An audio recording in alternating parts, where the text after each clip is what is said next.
Hello everyone, welcome to Lisa channel. ఈరోజు ఒక variety biryani చేయబోతున్నాము.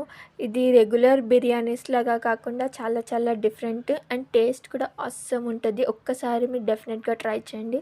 సో ఇక్కడ హోల్ మసాలా దినుసులన్నీ ఆయిల్లో వేస్తున్నాము. మేము గీ కూడా యాడ్ చేసాము, మీకు నచ్చకపోతే స్కిప్ చేయొచ్చు. అండ్ ఇది వచ్చేసి మటన్ కీమా అనమాట. సోక్ చేసి పెట్టుకున్నాము, వాష్ చేసి. ఇప్పుడు ఇందులోకి పుదీనా వేస్తున్నాము, అలాగే ఉల్లిపాయలు కూడా వేస్తున్నాము.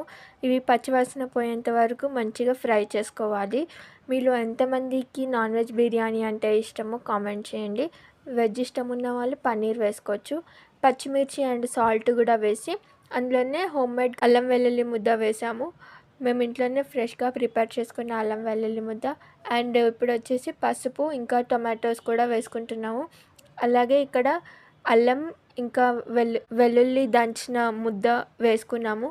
దానివల్ల నాన్ వెజ్ ఇంకా మంచి టేస్ట్ వస్తుంది అండ్ స్మెల్ కూడా రాదనమాట.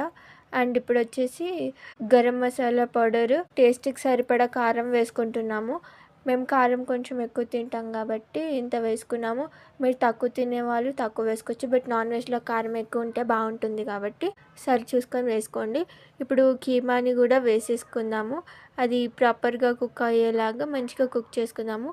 ఎక్స్ట్రా వాటర్ మొత్తం తీసేసి మంచిగా కుక్ చేసుకోవాలి. ఈ రెసిపీని మీరు కూడా ఒకసారి ట్రై చేయండి, డెఫినెట్గా మీకు కూడా నచ్చుతుంది. రెగ్యులర్గా తినే బిర్యానీస్ కంటే కొంచెం డిఫరెంట్గా ఉంది. అండ్ ఇక్కడ మేము రైస్ సోక్ చేసి పెట్టుకున్నాము. కీమాని ఇప్పుడు మనం ఉడికించుకోవాలి మెత్తగా. సో కొద్దిగా వాటర్ వేసి మిక్స్ చేసిన తర్వాత విజిల్కి ఉడికించుకోవాలి మూత పెట్టేసి. అది సాఫ్ట్గా ఉడికిన తర్వాత మనం నెక్స్ట్ ప్రాసెస్ చేసుకుందాము. సో ఇక్కడ మన కీమా అయితే సాఫ్ట్గా ఉడికిపోయింది కదా. సో ఇప్పుడు మనం ఇందులోకి వాటర్ వేసుకుందాము. మన రైస్ అండ్ కీమాకి సరిపడినంత వాటర్, ఒక గ్లాస్ రైస్కి 1.5 గ్లాస్ వాటర్ వేసుకుంటున్నాము. అండ్ ఇక్కడ వచ్చేసి అది ఎసరు మరిగిన తర్వాత అందులోకి బియ్యం వేసేసి సో మంచిగా మిక్స్ చేసుకోవాలి. మరి ఎక్కువగా మిక్స్ చేస్తే అది విరిగిపోతుంది. సో టేస్ట్కి సరిపడా సాల్ట్ అండ్ కొంచెం నిమ్మరసం కూడా వేసుకుందాము. ఫైనల్గా కొంచెం కొత్తిమీర వేసేసి మిక్స్ చేయండి, ఫ్లేవర్ చాలా బాగుంటుంది. ఇప్పుడు దీన్ని ప్రెషర్కి ఉడికించుకుందాము. మీరు రైస్ కుక్కర్లో కూడా చేసుకోవచ్చు, చాలా బాగా వస్తుంది. సో చూసారు కదా, మన బిర్యానీ అయితే ఫైనల్లీ రెడీ అయిపోయింది. అండ్ కలర్ కూడా చాలా చాలా బాగుంది. పైనుంచి నెయ్యి వేసుకుంటే ఇంకా టేస్టీగా ఉంటుంది, బట్ మీకు నచ్చకపోతే మీరు స్కిప్ చేయొచ్చు నెయ్యిని. అండ్ ఒక్కసారి ఫైనల్గా కలిపేసుకుందాము.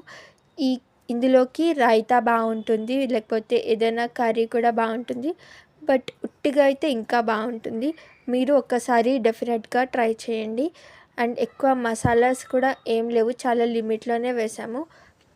సో ఇప్పుడైతే ప్లేట్లోకి సర్వ్ చేసేసుకుంటున్నాము. మేమైతే చాలా బాగా ఎంజాయ్ చేసాము ఈ కీమా బిర్యానీ చేసుకొని. మీరు కూడా ఒకసారి ట్రై చేయండి. అండ్ ఇదైతే మా అక్కకి పార్సల్ వెళ్ళిపోతుంది.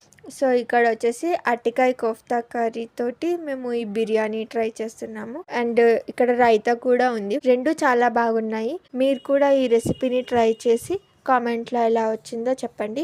రెగ్యులర్గా తినే బిర్యానీస్ కంటే ఇది చాలా చాలా డిఫరెంట్గా ఉంది. అండ్ ఒకవేళ మీకు కనుక మా వీడియో నచ్చితే like, share, comment and subscribe చేసుకోండి.